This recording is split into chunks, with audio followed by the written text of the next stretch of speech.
Question है? 11। किताब का 11 नंबर क्वेश्चन है, भारतीय भवन का है ना।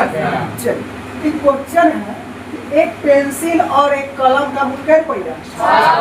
मान लेते कि हमारे पास एक पेंसिल है, एक मान लेते पहले खोला के क्या पेंसिल, एक कलम।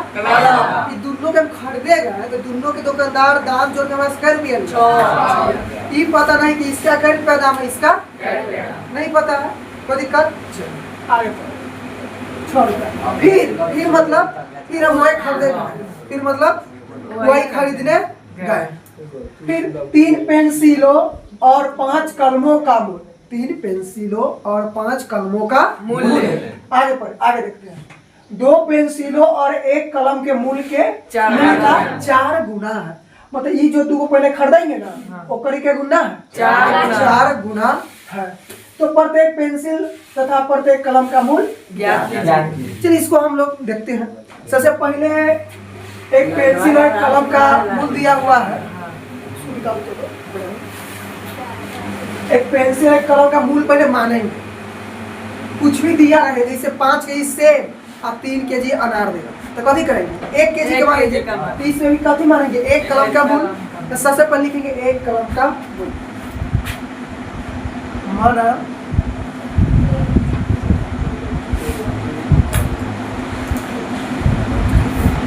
1 कलम का मान लेते हैं क्या रुपया, 100 रुपया। इधर समझ चुके हैं। दूसरी अब क्या है, पेंसिल। पहले पेंसिल मान लेते हैं, जो पहले लिखा इसे मान लेते हैं। अब एक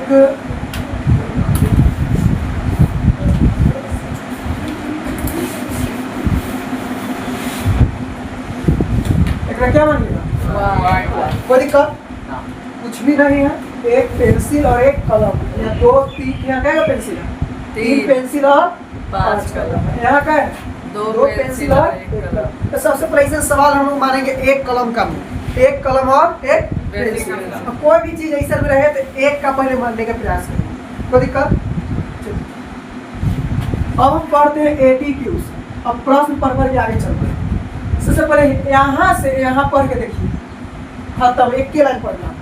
एक पेंसिल और 1 कलम का मूल्य क्या रुपया, बताइए। एक पेंसिल का मूल्य 100 रुपया है, क्या रुपया में 100 रुपया, और 1 कलम का मूल्य क्या रुपया, Y रुपया। और दोनों का कथी है 6 रुपया, दोनों का मूल्य, यानी दोनों का मूल्य मिला के क्या रुपया दे दिया क्वेश्चन में। मिलाने का मतलब कथी हो जाएगा, जोड़, बराबर में इस समीकरण क्या हो जाएगा, समीकरण। कहीं में दिक्कत है, इसमें कहीं दिक्कत समीकरण फर्स्ट में नहीं है कोई आदमी की। अब आगे पढ़ते हैं, यहाँ से फिर प्रश्न पढ़ते हैं। तो यहाँ क्या लिखा है, पुनः कहाँ चल रहे हैं प्रश्न। अब क्या पेंसिल लेना है, 3 पेंसिल है तो 3 लिख दिए। अब क्या लेना है, 5 कलम। 3 पेंसिल और 5 कलम, और लगे मतलब जो समझ लो। 3 पेंसिल और 5 कलम का मूल्य, 1 पेंसिल का मूल्य 100 रुपया है, तो 3 पेंसिल का मूल्य क्या है, ये बात समझ गई लाइन में। Yes sir. चलिए 3 पेंसिल हो जाएगा तो 3 और लग गया तो क्या होगा प्लस। फिर 5 कलम, 1 कलम का मूल्य 100 रुपया Y रुपया है, तो 5 कलम का मूल्य क्या रुपया, 5Y। ये लाइन समझ आ गया। Yes sir. आगे पढ़िए। अब लिखा है कि 2 पेंसिल हो, क्या पेंसिल है, 2 पेंसिल। 1 पेंसिल का दाम 1 रुपया, तो 2 पेंसिल का दाम 2x। 1 कलम का मूल्य 4, 1 Y। और है था जो ये लाइन समझ लिखा है। Yes sir. आगे पढ़, 2 पेंसिल और 1 कलम के मूल्य का क्या गुना है, 4 गुना। इसका क्या गुना है, पेंसिल का, यानी 2 पेंसिल 1 कलम का मूल्य का 4 गुना। तो का क्या लगा इसमें, ठीक है, क्या गुनी हो जाएगा 4 गुना। 4 गुनी, तो 4 से क्या कर देना, 4 यहाँ लिखिए चाहे यहाँ लिखिए, बराबर। कोई दिक्कत है नहीं, इतना समझ। अभी 3x है था, 5y है था, और 4 से दोनों में क्या कर देना, 4 दूनी 8, 4y। कोई दिक्कत नहीं। अब सब के एक तरफ बुला लीजिए, सब के अगर एक तरफ बुलाइएगा तो कति यहाँ आएगा बोलिए तो 3x plus 3x 5y plus 5y 8x plus हाँ जरा कहीं गेल है कहीं अभी तो घटा लग जाती कि नहीं हाँ। तो घटा के लगने का मतलब माइनस माइनस आ जाएगा कितना 8x 8 उसके बाद प्लस फिर इधर आएगा तो माइनस माइनस कितना 4y 4 बराबर में 0 अब चलो 3x और 5x घटेगा कि जुटेगा घटेगा कहा कि वो माइनस है वो प्लस देखो माइनस चिन्ह रहे वो प्लस चिन्ह रहे तो हमेशा घटेगा। तो 5 8 में से 3 घटेगा तो क्या बचेगा -5 5x बचेगा तीनों में कौन अंक बड़ा है -8 8 बड़ा है तो 8 क्या कथी का चिन्ह है माइनस यहाँ क्या लग जाएगा कोई आदमी कितना में दिक्कत नहीं आगे बढ़ो अब 5 को में 4 कथी होगा घटेगा तो क्या जाएगा y minus plus y plus में है तो प्लस y कोई दिक्कत नहीं। समीकरण क्या हो गया सेकेंड समीकरण अब एक बात आप लोग बता समीकरण 1 हो गया समीकरण 2 अब इसको 5 विधि पढ़े हुई 5 विधि पढ़े हैं कौन सा विधि नाम बोलिए तो? विलोपन विधि परिणात्मक विधि वर्गगुणन विधि अनुपात निर्णय विधि लुप्तीकरण का और कोई नाम है हाँ विलोपन विधि सबसे आसान कौन विधि लगा विलोपन इसको विलोपन विधि से हल कर सकते हैं समीकरण 1 और समीकरण 1 और हल कर सकते हैं ठीक है तो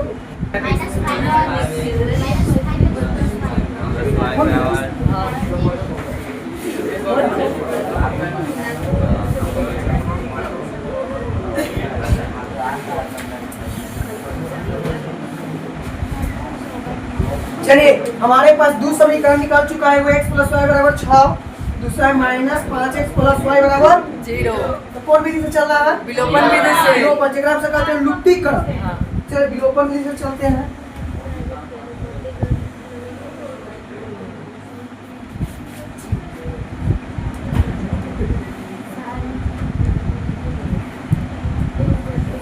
विलोपन विधि से तो विलोपन विधि से एगो के बराबर किया जाता है जब एक बराबर किसको करना है एक y के बराबर के तो दोनों चीज y के कथी है प्लस है तो घटाएंगे कि जोड़ेंगे घटाना पड़ेगा तो लिखेंगे हम यहाँ से समीकरण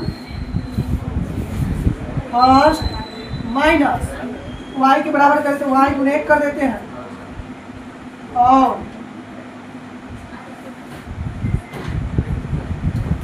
समीकरण सेकेंड गुणे करके कथी करना है घटाने पर घटाने एटर पे आने की दिक्कत नहीं ना आगे देखिए 1 से गुना करेंगे तो 100 में कोई फर्क पड़ेगा नहीं याद है क्या x प्लस y बराबर 6 a में गुना कर दीजिए -5x प्लस y बराबर 0 कोई दिक्कत घटाना है सुनिए अलजेब्रा में घटाव में कथी का चिन्ह देते हैं बदल देते हैं घटाव में चिन्ह कथी होता है बदलता है माइनस है तो क्या हो जाएगा प्लस प्लस है तो माइनस लगाइए चाहे ना लगाइए कोई फर्क पड़ेगा सेम कौन है खत्म ई माइनस की वैल्यू है नहीं 5 में एगो क्या है 5 में एगो एगो 6 बराबर 0 में 6 कोई दिक्कत है यहाँ से x बराबर क्या आ जाएगा 6 बटे 6 के बराबर 6 क्या मतलब 1 कोई दिक्कत नहीं x बराबर कितना 1 किसी को कोई परेशानी अब हम चलते कहाँ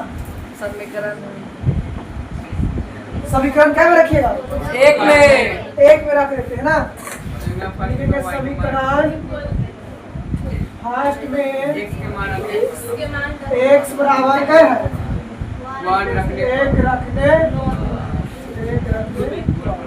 चलिए ये समीकरण है x प्लस वाई बराबर कितना x बराबर क्या रख देना प्लस यानी कुर्सी है कथी है कुर्सी या कौन आदमी बैठेगा एक आदमी बैठ के लिए एक ये प्लस है उधर जाएगा तो माइनस 6 में से घटाइए 5 यानी कहने को तो y के मान कितना गया यानी x के मान 1 y के मान 5 यहाँ सब लिख सकते हैं अतः प्रत्येक प्रत्येक कलम की मूल क्या रुपया है? 5 रुपया। प्रत्येक पेंसिल प्रत्येक पेंसिल की पेंसिल का मूल्य क्या रुपया? 1 रुपया। कोई दिक्कत? कोई आदमी के समझने में परेशानी? नहीं। उम्मीद करते हैं कि